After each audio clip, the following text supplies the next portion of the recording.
welcome to the GeoBonker. Hashtag GeoBonker.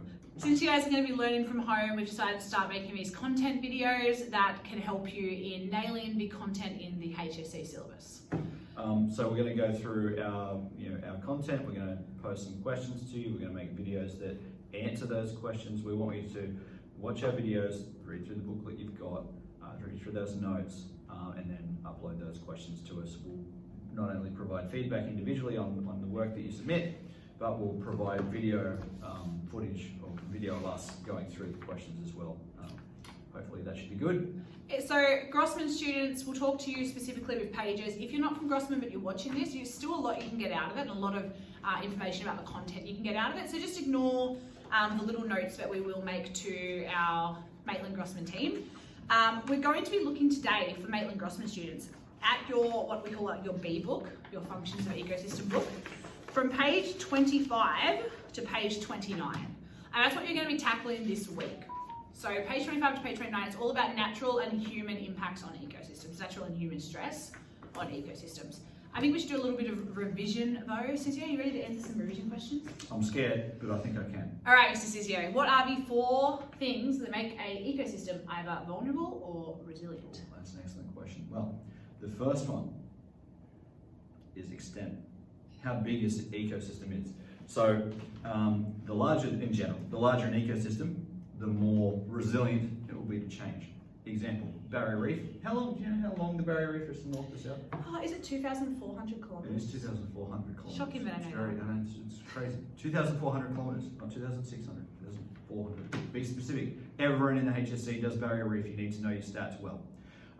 So obviously it's a very large ecosystem. So in terms of natural stress, like let's say a cyclone, if a cyclone cuts across the barrier reef, it's not going to, the barrier is so big that one cyclone is not going to damage the whole thing, and it can sort of bounce back pretty well. One thing that I stress my students a lot is an ecosystem isn't vulnerable or resilient. It has 4 factors, and those factors make it somewhat vulnerable in some ways, somewhat resilient in other ways. So when we look at Great Barrier Reef, we know it's an ecosystem at risk. We know there are things about the reef that make it very vulnerable, but there are some parts about the reef that make it resilient, and that's why it's still here and it's still recovering, and it's getting through all of these, incredible human stresses and natural stresses that are placed upon it. So that was the first one, extent. Number 2? Number 2 is location. Location, where is it? Nice and simple. Where is it? Now, location in terms of how far it is from the equator, that could determine the amount of solar energy it gets, and therefore the amount of elasticity it has, how quickly it can bounce back, because stuff grows really quickly, for example. But what it often means is proximity to humans. Yeah. There's nothing worse for an ecosystem than being close to us. You look at it is. Yeah. You look at a river that runs through the wilderness in Alaska, right? The location of that river ecosystem is going to make it so much more resilient to change than, say, the Ganges that runs through a bunch of Indian cities and is therefore one of the most polluted rivers on the planet. Back to our last example, the extent of a Great Barrier Reef makes it very resilient, but the location of a Great Barrier Reef next to humans with a huge tourism industry makes it vulnerable. Yeah, absolutely. Number 3. Number 3 is biodiversity. Biodiversity. So biodiversity is 3 levels. There's species diversity, as in how genetically varied the genes in the species are. For example, giraffes and cheetahs, they're very genetically uniform. Banana plants are clones. Every banana you've ever eaten, if it's the Cavendish banana, is a clone of everything else. There is no genetic diversity. So something that might kill, like a fungus, for example, that might kill a banana tree, will kill every banana tree on the planet because they're genetically identical. So the more diverse a species is, the more likely a species is to be able to adapt to a shock or adapt to some ecosystem change or some impact of humans or nature. Then there is species diversity. So how many species are there in an ecosystem? How that would affect the resilience of an ecosystem, or is it still me? Yeah, so if we've got lots of different species in an ecosystem, it means that if there's some kind of natural disaster, or there's some kind of disease, or there's an introduced pest, any kind of human or natural one, if that is to have some kind of if it takes out certain species, so it's going to have an impact on the food web. And the more different variations of species we have, the more likely they're able to bounce back, so their elasticity is going to be higher, the more likely they bounce back from that stress. Yeah, right. The last one, oh wait, you want to? Well, yeah, the last level Oh, of yeah, keep going. diversity, is just diversity of the ecosystem. So on the planet, how many different types of ecosystems are there? So the dinosaur asteroid strike 66 million years ago, wiped out 74% of all life, but there was enough ecosystems in enough places in the world that life itself was able to survive and get through and make it. We're not doing very well at this quick revision. Oh, really? We're up to 7 minutes. That's okay. And the last one. We've got nothing but time. It's true. You got time. We have a lot of time. Time. Number 4. Number 4 is linkages. Excellent. Linkages, the number of levels or trophic levels, the amount of species in a food web. The more complex a food web, the more likely it's going to be able to survive from human or natural stress. Imagine a very, very uncomplex, very simple food chain where it's there's only one species of producer, one species of primary consumer, one species of secondary consumer, one species of tertiary consumer. Anything, there's some year 12s walking past, anything, any break in that chain in one species is to die, the entire chain collapses. If you've got 100 species on every level, obviously you have to get fewer as you went up, but if you had 100 different plants that were all producers, and if you lost one, there's still 99, the ecosystem and the food web survives. So the more linkages, the better. Excellent. Before we get into today's lesson, you may have noticed that I have been shrinking. My chair is very good, and I started at the same height as Cizzio, because I'm actually taller than Cizzio. Kerwin thinks she's tall. And now I've sunk down, so I need to fix this because it's really annoying me. So I need to, there we go, back up. Okay, cool. So guys, today She's not tall. we're going to be talking about natural and human stress. So there's 2 types of natural and human. We often talk about the nature of change, what is the change, and the rate of change. So does it happen gradually over time, or is it catastrophic? Does it happen very quickly? And remember, when we talk about catastrophic, sometimes students get confused and they think, oh, it's really bad. And we do use catastrophic in that way, but when we're talking about catastrophic or gradual, we're saying, is it really fast? Yeah. Does it happen suddenly? Yeah, pyroclastic flow from a volcano style. Yeah. Like everything's fine, everything's not. Boom. Or is it happen really gradually over time? So what we're going to do today is talk quickly first about some of our natural stresses that occur in an ecosystem. And remember, if we look at the diagram we looked at before, my favourite diagram for the HSC, we have this dynamic equilibrium, we're going up and down, and then we hit the stress. And that stress is what forces that productivity of the ecosystem to drop drastically. So, yep, so it's that one there.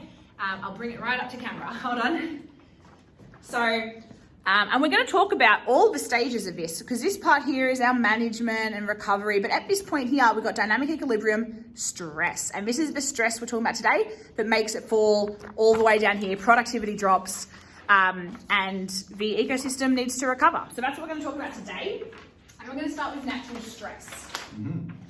What are some natural stresses of an ecosystem? Natural stresses can be things like natural climate change over time. It can be things like volcanoes,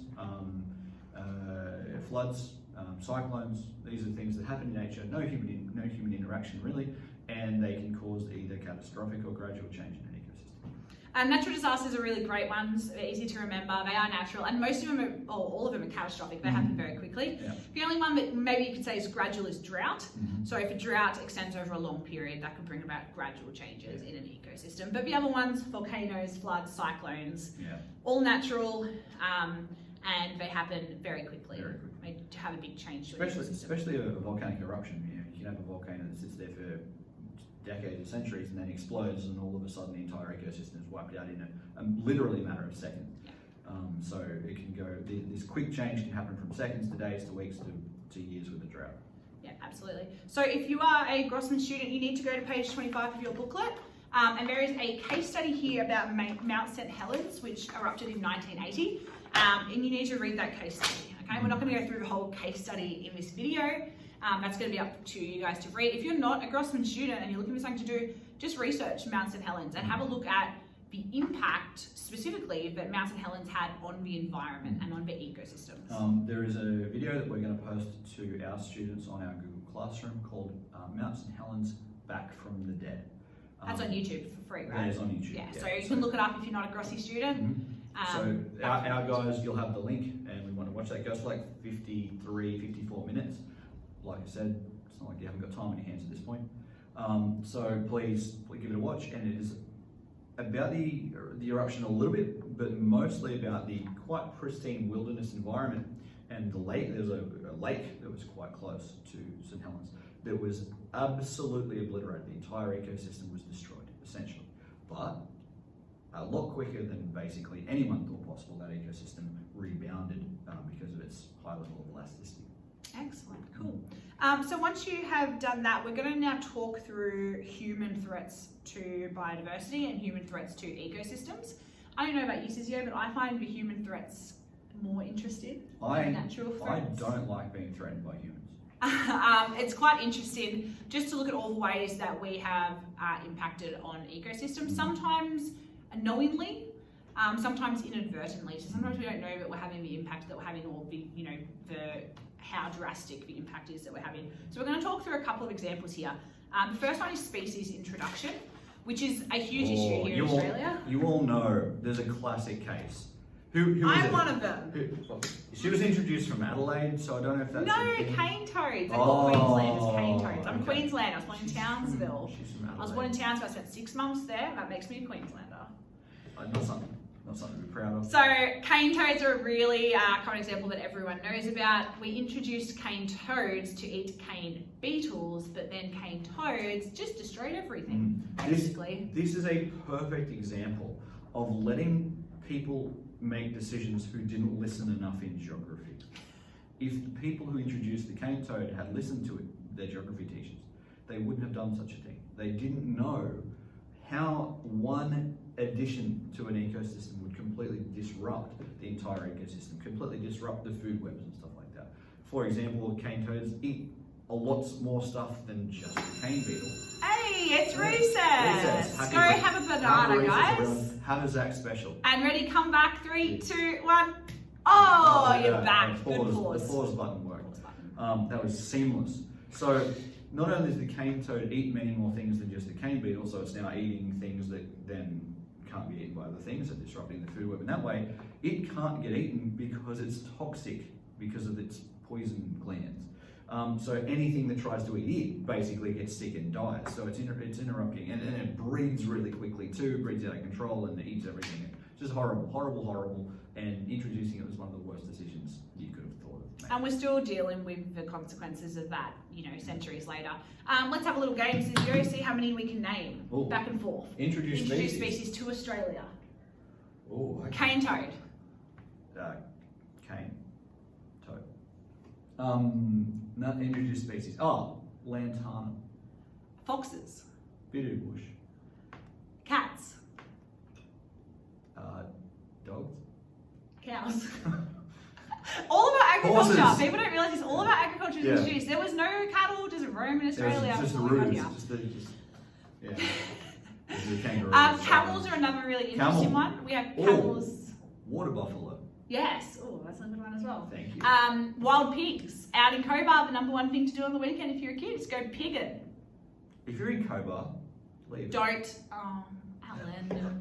That's the only thing there is to do. What if they're watching? Cobar, Hi, mad Cobar. respect. You're Shout great. out. Maybe shooting pigs is great. I don't shoot them. I chase them dogs. Anyway, let's get to. No, let's shoot them. Let's go to the next human impact. And the next human impact here is habitat destruction. So that's very broad. Massive. It's basically any activity that we do that destroys the habitat of an ecosystem. So there are a lot of things we do that destroy habitat.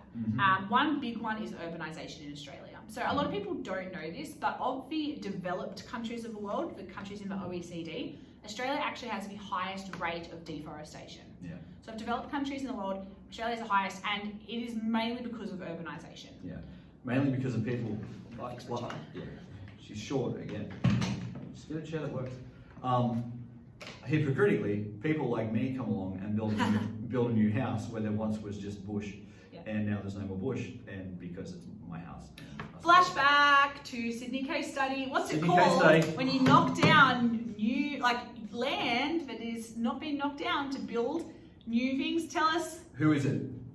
It is. Well done, unnamed student, who I won't say because this is going on YouTube. And this is our second take because someone can't help accidentally themselves. said a student's name. You know who you are. It's Greenfield Development. Greenfield Development will be knocked Development. down areas to build new homes. Mr. Cizzio is Yeah, I know. perpetrator of Greenfield I feel Development. bad because I teach him about how it's a bad thing. And But you have solar panels, so you're okay. I have so many solar. Would you like me to talk about my solar panels?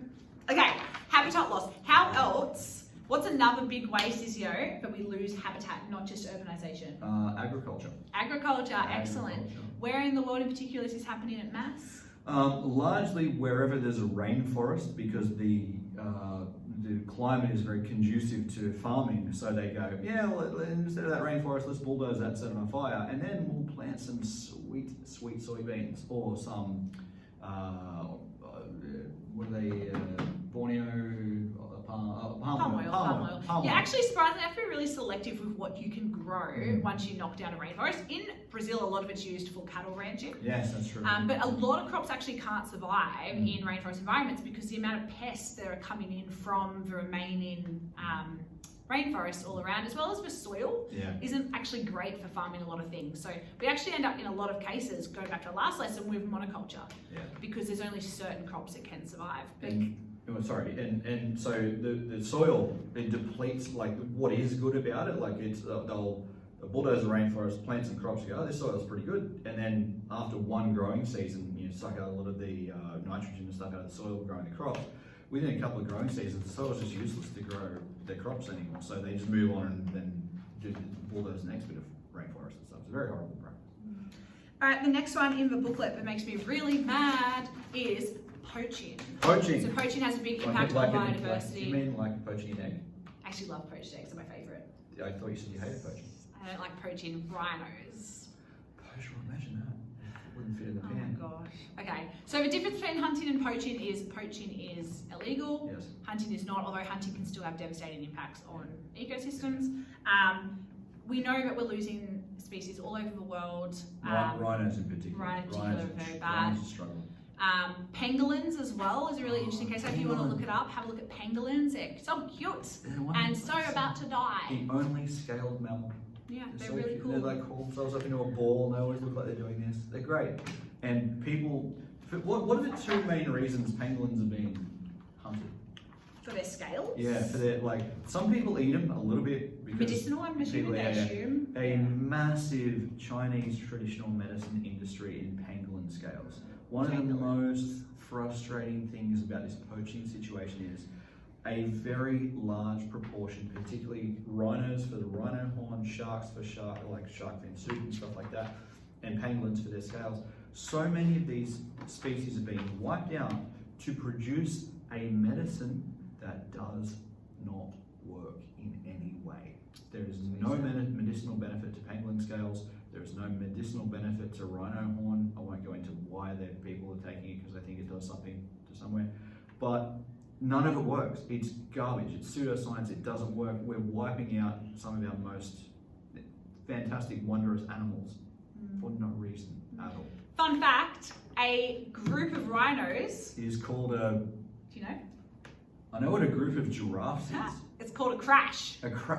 I did know that. A Crash of rhinos. Do you know what a group of giraffes is I called? don't. A tower of giraffes. Do you know my favourite one? Sorry, we'll get back to work in a second. My favourite one. This is what we do. Let's go for 10. A group of camel is called A hump? a caravan. A caravan. I don't know why. Of course it is. I just love it. And Parliament of Owls. I think that's really Parliament, good. They're very smart. They're very smart. Okay, Okay, guys. So Grossman students, there's more stuff in your workbook, so you do need to still read through it.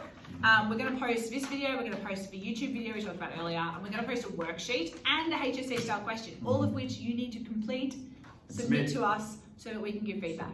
Before we go, are there any other human impacts you want to talk about? There is pollution. Pollution? Yeah, pollution's interesting. So obviously, and pollution has a double or two-stage effect. So there's obviously just the particulate matter in the atmosphere. We've seen in class, of course, pictures of places like most major cities in China, Beijing, Shanghai, Shenzhen, which basically is just, it looks like late afternoon, heavy cloud, heavy fog, but it's just pollution all the time. It's horrible. So in these situations, the physical chemicals in the air are causing damage to people, they're causing damage to animals, they're causing damage to plants and the environment. Sometimes there's been instances over the last couple of years where the pollution is so thick in some of these cities, the plants around these cities are not photosynthesizing properly because the sun is blocked out by the pollution. It's not a fun time. But there's also the secondary impact of that, of course, which is a lot of that pollution is in the term of carbon dioxide and carbon monoxide and methane gas and stuff like that. So not only localized areas are very significantly impacted by pollution, globally we have the impact of climate change because of that pollution as well. So it's this two-tiered impact that's causing all kinds of chaos. Interesting. Cool. I think that's pretty good overview. Yeah. Cool. So obviously if you want to do some extension work, maybe have a look at some do some online research about the rate at which we're losing species due to hunting and poaching, because it's insane. Don't just think, when you're trying to think of examples of what species are we losing quickly, it's a common sort of error to just focus on terrestrial animals, where one of the most devastating losses of biodiversity right now is happening in the oceans due to overfishing. That's another huge impact. Yeah, absolutely. The situation in terms of ocean ecosystems is just looking just bleak as, like, most estimates put us at having no species of commercially available fish left after 2050, which is like in half an hour kind of thing. It's coming. It's really soon. It's really bad. So hopefully the governments of the world can actually do something. Another really interesting one, if you're at home and you want to do some research, is wildlife tourism. And this is a pretty interesting one because in some places it can be quite good and it can lead to conservation and it can be excellent. In other places it leads to animals being exploited, being taken out of their habitat and just treated really poorly for the sake of privileged tourists to come. Yeah, like one example I can think of is a few of my friends have been to Bali and you get a photo with some cute animals like it's orangutan, and you put your sunnies on and your hat on and it just has a cool photo and stuff like that. That's awful. It's horrible. That orangutan is being essentially mistreated terribly in order to make it, sit there and smile for humans all day. And in a lot of cases with elephants, when you go and ride elephants, to get them to that point, they have to what they call break them, which that says enough in itself, but it means putting them into really tight spaces for years, and basically breaking the spirit out of them so that they're able to be ridden. So that's a really interesting one as well that you could kind of have a look at, and both sides of that, like you can have a look at the conservation side as well. There's some great organisations out there that actually do a lot to help animals, and there's obviously the dark side. Would you recommend that if they go on holiday one day to Southeast Asia, they basically avoid any like an elephant riding? I would. The thing is, there's actually better opportunities. So avoid things like riding elephants and go to places like elephant sanctuaries. There's ones where you can actually go and volunteer, and they'll let you help wash down and clean elephants that have survived those situations. So you're actually helping an elephant, still getting to have that interaction with them, but doing a positive thing instead. They're also super intelligent. Yeah. Really, really smart. My friend did that, and it ended up giving her a hug with its trunk around after it cleaned her, and she said so much cooler than riding them. So do research. That's the most important thing. Know what you're getting into. Yeah. So just to be clear, you don't have to avoid elephants totally. So your holiday doesn't have to be totally irrelevant.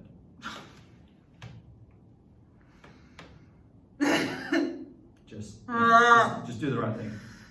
Don't you miss him? That whole thing was the setup for that one. That's the only reason I brought up wildlife tourism. Now, everything she said was very valid, but I just want to be clear, it was just so I could make that. Was that really? So I went for that whole thing for nothing? Well, just so I could make that one joke. Alright guys, we are signing off from the Geo Bunker. We'll be back a lot. Get your work done. Please. Submit. Work hard. Submit online. Submit feedback, and if you're not at Grossman, do what your teachers are asking you to do and use these videos to supplement that. You know who you are. I'm not going to name names. Don't make me do it. We can see who's submitting and who's not. Bye, Geo Squad. Signing.